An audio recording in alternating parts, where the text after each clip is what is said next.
Mesa de debates. Apoio Unimed. Unimed Juiz de Fora. Construindo hospital só para você. Sindicomércio Juiz de Fora. Fazendo dos seus associados um comércio forte, moderno e empregador. Premium FM. Sintonizada no seu bom gosto.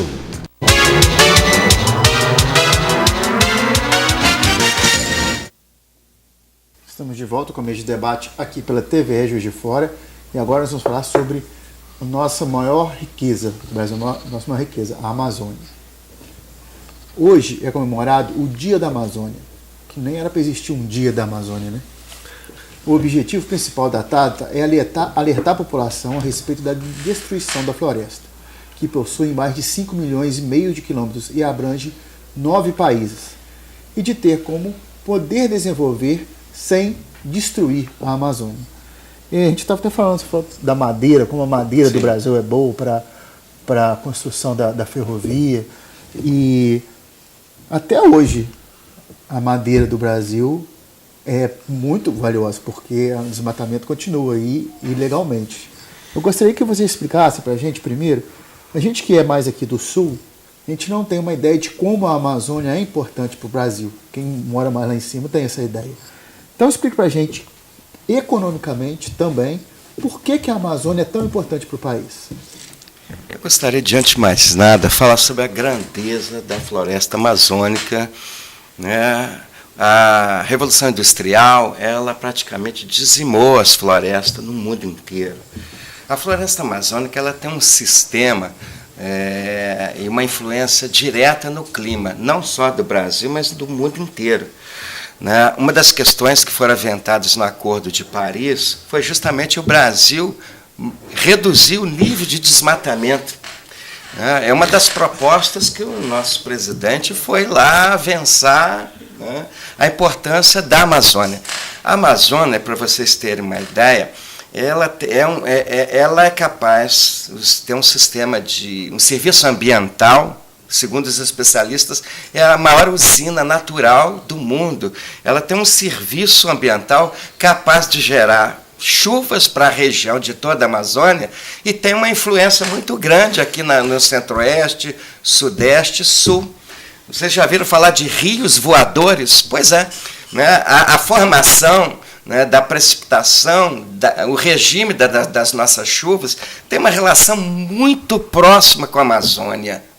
A Amazônia, ela, antes de mais nada, ela tem que ser preservada como espaço especial. E nessa finalidade, existem as unidades de conservação. Unidades de conservação que têm uma proteção integral, o homem está fora, e unidades de conservação de uso sustentável. Aí a presença do homem, mas que faça uso dos recursos naturais de forma sustentável. Né?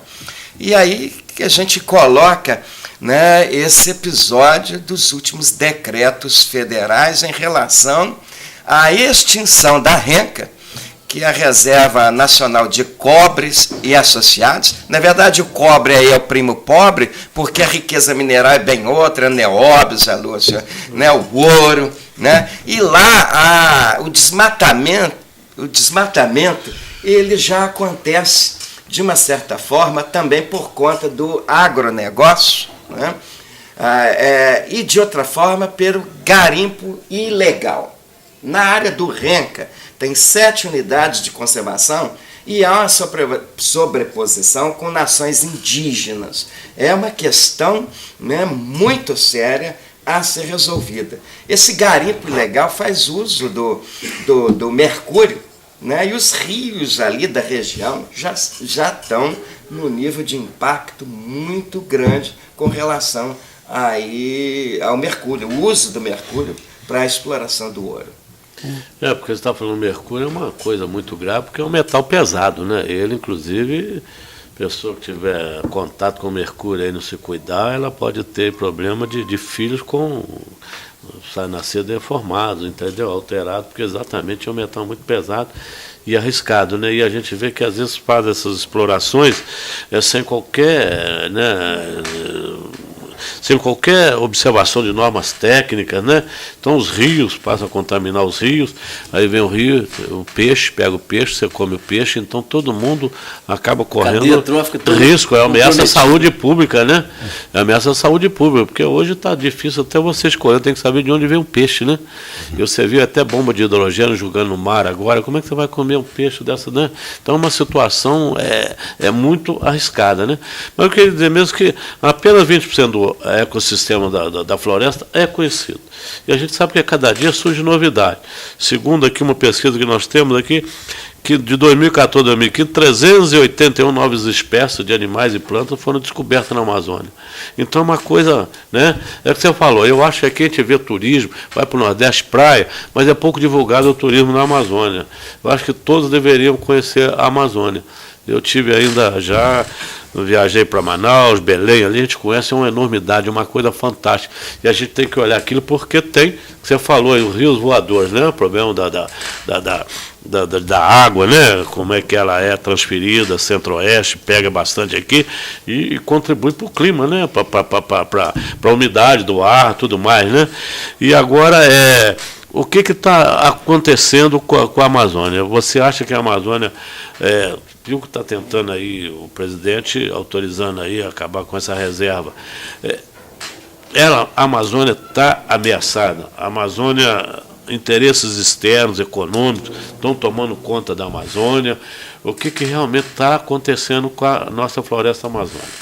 Os ingleses não só investiram na ferrovia no Brasil, mas também os ingleses são conhecidos, né, exploradores das nossas riquezas.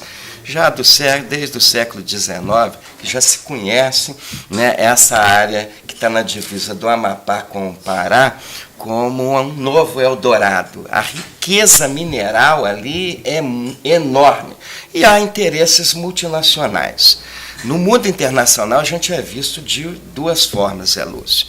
Há aquele pessoal que entende, aqueles países que entendem que nós não devemos de ter soberania sobre a Amazônia, porque nós não damos uma proteção a esse patrimônio ambiental do planeta Terra da forma que ele merece. Mas, de outro lado, há o segmento econômico, com interesses puramente econômicos, de explorar, né, aquela região, né? Inclusive essa reserva nacional do cobre e associados, o primeiro interesse foi criar aquilo como uma reserva estratégica mineral, não é? E esse decreto, na verdade, ele extingue essa reserva para a exploração, né, da riqueza mineral. E aí foi, né, houve uma polêmica na rede social, os artistas, né, eles se revoltaram contra essa questão, porque é inadmissível, porque de momento que você tira a proteção ambiental, nós conhecemos a questão da Serra Pelada. O Pará, ele é conhecido como um estado que há o conflito da terra, da grilagem da terra, né? Atualmente está em curso uma investigação da Polícia Federal sobre uma matança que houve. Esse é um problema sério. A gente está num conflito, né, interessante. O Amapá é o estado mais pobre, é o estado que mais preserva a região amazônica. 74% do território do Amapá é protegido. E do outro lado está o Pará. O Pará, ao lado de Minas Gerais, é um estado mineral, é um estado que explora as riquezas minerais. Então, a possibilidade de tirar a proteção ambiental, ela vai levar ao quê? Uma migração fortíssima, ela vai propiciar o quê? O desmatamento, e nós estamos aqui ao lado de uma autoridade, né, do IBAMA. A infraestrutura que o IBAMA tem hoje para fiscalizar uma área de exploração mineral, e diga-se de passagem, o nosso estado conhece muito bem, né? A mesa, todos nós já fomos para Belo Horizonte. O que nós, na viagem, nós presenciamos? A degradação propiciada pela extração do recurso mineral. Os maiores acidentes ambientais do Brasil E do mundo acontece em Minas Gerais. Né? Cataguases, Miraí 1, Miraí 2, o retorno. Né? Mariana, aquele acidente na Serra dos Macacos. Então, a atividade minerária ela é extremamente danosa ao meio ambiente. Impacta as nascentes, impacta os mananciais, não há um controle. Aí, curiosamente, né, a intenção do decreto é através do uso sustentável. Não há uso sustentável aqui em Minas Gerais, na exploração do recurso mineral, quiçá em Amazônia, né, que é a infraestrutura do IBAMA. Né, eu gostaria até, né, de verificar, né, com o servidor aqui do IBAMA qual é a infraestrutura que o IBAMA tem para fiscalizar aquela área diante de uma possibilidade de exploração minerária daquela área. Luiz, eu vou pedir para você responder depois do intervalo, tá? Ok. Vamos para o último intervalo de hoje, já voltamos.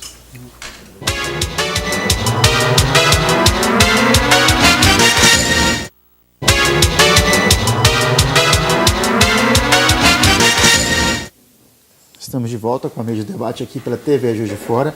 Eu gostaria que o senhor, Luiz Augusto, falasse sobre as possibilidades do IBAMA na proteção. O senhor está falando também do Rio São Francisco, eu queria que o senhor também...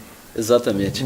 É uma crueldade, né? Você vê um patrimônio que antes de ser brasileiro é um patrimônio mundial, né? Da humanidade aí, a Amazônia, né?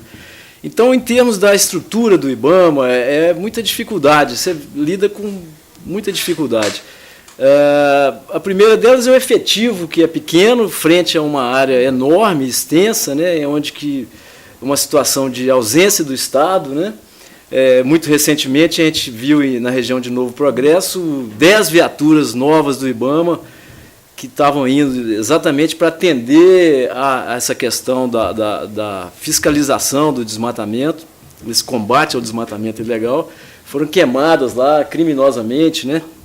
Então, ao mesmo tempo que a gente vê uma flexibilização na legislação ambiental, a gente assiste também uma escalada de violência lá, né? E expõe o servidor, às vezes, a situações de perigo. Então, existe, de certa forma, um clima de insatisfação, porque a gente precisa de mais efetivo, precisa de mais recursos. O IBAMA conta com 5 helicópteros para o país todo, né? Então, é muito... não é nada, né? Não é nada diante E não existe, de certa forma, um incentivo para o próprio servidor, um adicional de interiorização, para que ele possa conviver lá com essa região da Amazônia. Além também, às vezes, da dificuldade de material, que a gente passa por essa necessidade, né? E a gente, nos últimos anos, existe os recursos destinados têm diminuído, né? Não só para o IBAMA, mas... Ô Luiz Augusto, você é do chefe da unidade técnica do IBAMA aqui em Juiz de Fora e atende aí sob sua jurisdição 142 municípios, né? E nós estamos vivendo um período aí de seca, em que as queimadas aparecem meio nesse período. Nessa nossa região aqui da Zona da Mata, os municípios que você atende, Zona da Vertente, como é que está a questão dos incêndios, das matas e o desmatamento aqui na região? É uma coisa assim controlável? Está tudo bem ou continua as queimadas em taxa crescente e o desmatamento também? A nossa sociedade é piromaníaca, né? Falando da questão do fogo. É realmente um problema seríssimo, além da perda da biodiversidade, que é a queima desses remanescentes florestal que ainda temos aí, que é pouco. Você tem a questão da deterioração das condições atmosféricas, que é perigoso também. Mas a gente vê essa luta, uma tentativa de conscientização da sociedade, mas é uma luta difícil, né? A gente, não só em Minas, mas no Brasil todo, a dificuldade é grande, né? Paulo, a gente está falando aqui, mas isso tudo é uma ameaça para nós, para os seres vivos, entendeu? De modo geral. Nós, como pessoa, para a planta, para a fauna, tudo. Eu, por exemplo, hoje preservo, vocês são especialistas, para mim os animais hoje estão ficando estressados. Eu tenho com medo de andar em qualquer estrada rural hoje, tem mesmo. Porque eu estou expulsando os animais, eles estão aparecendo em qualquer lugar hoje, porque está acabando, o habitat deles lá está sendo agredido, entendeu? Está sendo atingido. E uma coisa aqui que eu já ouvi falar aqui na nossa região, aqui está com um problema aí de déficit hídrico, estão acabando com as nascentes, e eu acho que queimado, desmatamento, isso contribui para acabar. Nós tivemos até do Rio São Francisco mesmo, eu estive lá na Serra da Canastra e estive na foz do Rio São Francisco. Eu visitei aqui lá, fui na nascente e fui na foz. Então você vê que a nascente está acabando, diminuindo, entendeu? Registrei. Depois eu fui na foz lá, o pessoal lá da região lá, falou assim, pô, isso aqui era 4, 5 quilômetros de largura. Hoje, se eu ver aí, a gente atravessa a pedra aqui para o outro lado. Exatamente. Então, eu gostaria que o senhor falasse alguma coisa sobre as nascentes, que é a questão, água sem água não tem vida, né? Exatamente. Eu tive recentemente no São Francisco, Médio São Francisco, né, um trecho de 1.000 quilômetros entre Sobradinho e Três Marias.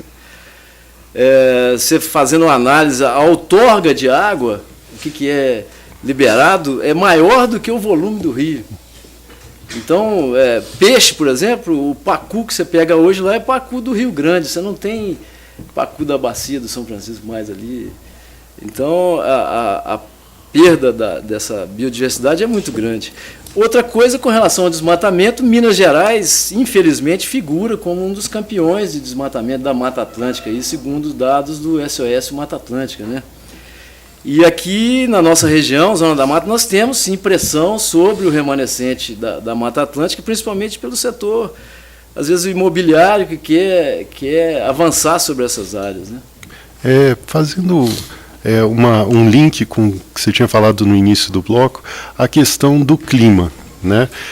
No caso da Amazônia, voltando a falar da Amazônia, esse desmatamento, acabar com essas reservas, isso aí eu estudei, né, não sei como é que está isso hoje, vocês podem confirmar ou não.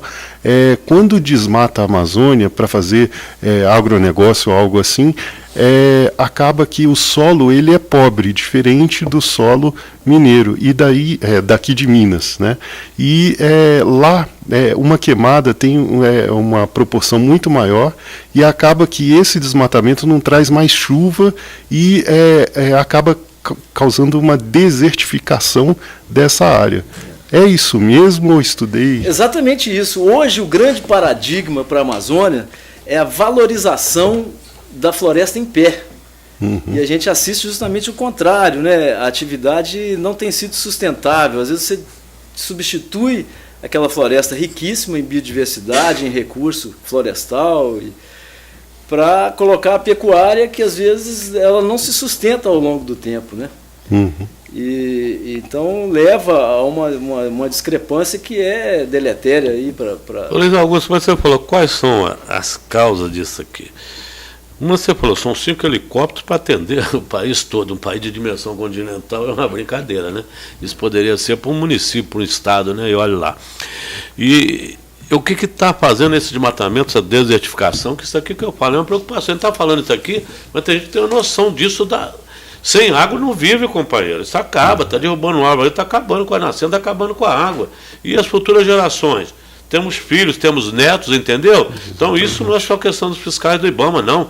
É de todos nós, temos que denunciar. Agora, o que está acontecendo? Esse desmatamento está provocando a desertificação, acabando com a nascente. A exploração da indústria madeireira, o que está realmente acontecendo? São os loteamentos aí rurais, o que realmente que você aponta da exploração? O que é? Qual homem, qual pessoa? O que está acontecendo lá porque está acontecendo isso? De certa forma, o agronegócio, a pressão do agronegócio é muito forte. Tanto para a abertura de novas áreas para plantio de soja, né, que é uma situação cruel, por isso a maioria para raçoamento animal na Europa, né, e também da pecuária. E muitas vezes já existe até no... Você vê que só dá racionamento de animal na Europa, né? E aqui os humanos precisando, aqui está lá atendendo a Europa. Outra questão que é séria e é crítica, já existe no âmbito do Pará uma ação civil pública, o Ministério Público Federal, no âmbito dos frigoríficos, no sentido de impedir que eles consumam, que eles comprem o gado proveniente de áreas embargadas, de áreas ilegais. Então essa é uma briga que o IBAMA também atua nisso aí, nessa questão. Como é que é? Pode falar melhor do gado, é mesmo? Que muitas vezes o cidadão que desmatou ilegalmente foi autuado para colocar o gado. Para botar o gado. E essa ação civil pública, ela impede, na realidade, tenta impedir que os frigoríficos, os grandes frigoríficos, consumam o gado criado em condições de áreas embargadas, né?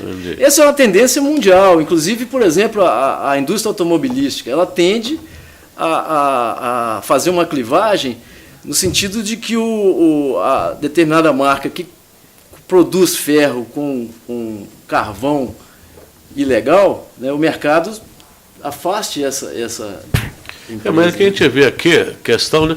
Tem legislação do meio ambiente, tem legislação, tem aplicação de multa, mas não tem fiscal, tá certo? E não é cumprida, não é observada. Então fica toda hora querendo fazer lei, mas não observa, não cumpre, não adianta nada. Entendeu? Cada hora a máquina, vamos fazer essa lei, vamos fazer, mas ninguém cumpre, a verdade é essa, porque não tem fiscalização. E a indústria, né, hoje é tudo o valor econômico, não tem valor econômico, tem que... Eu gostaria de frisar uma questão. Segundo os especialistas, existem os meridianos, né, ao redor do planeta todo, está na altura da Amazônia, estão os grandes desertos do Saara, na África, na Ásia, e justamente nessa latitude onde estão os desertos, mundo afora, está a Amazônia. Isso quer dizer que o desmatamento da Amazônia ele vai se tornar umas savanas e futuramente um deserto, né? É a lógica da questão. Doutor, infelizmente nosso tempo acabou. Isso aqui dava para ficar aqui mais 1 hora falando. Exatamente. O tema Até convido vocês para voltarem numa próxima oportunidade. Tá? Gostaria de agradecer também, Luiz Fernando. Muito obrigado pela sua participação. Gostaria de agradecer aos nossos debatedores, Luiz Otávio e Luiz Fernandes. Muito obrigado. Eu gostaria também de agradecer a você aí de casa por ter acompanhado a nossa mesa hoje. 2 temas que o Dr. Zé Lúcio falou, como a história do Brasil é rica, e aqui está falando um tema sobre a história do Brasil, mostrando a riqueza, e o outro, a atual riqueza do Brasil, né? Eu acho que vale a pena a gente pensar, começando de casa, no descarte de lixo, fazer um descarte consciente. A gente começando de baixo, a gente consegue, como o Dr. Zé Lúcio falou, atingir lá em cima. Dei um ótimo dia, lembrando que a reprise do programa de hoje é às 18 horas. Também você pode ver a reprise no YouTube e através do nosso aplicativo do Diário Regional JF. Até amanhã.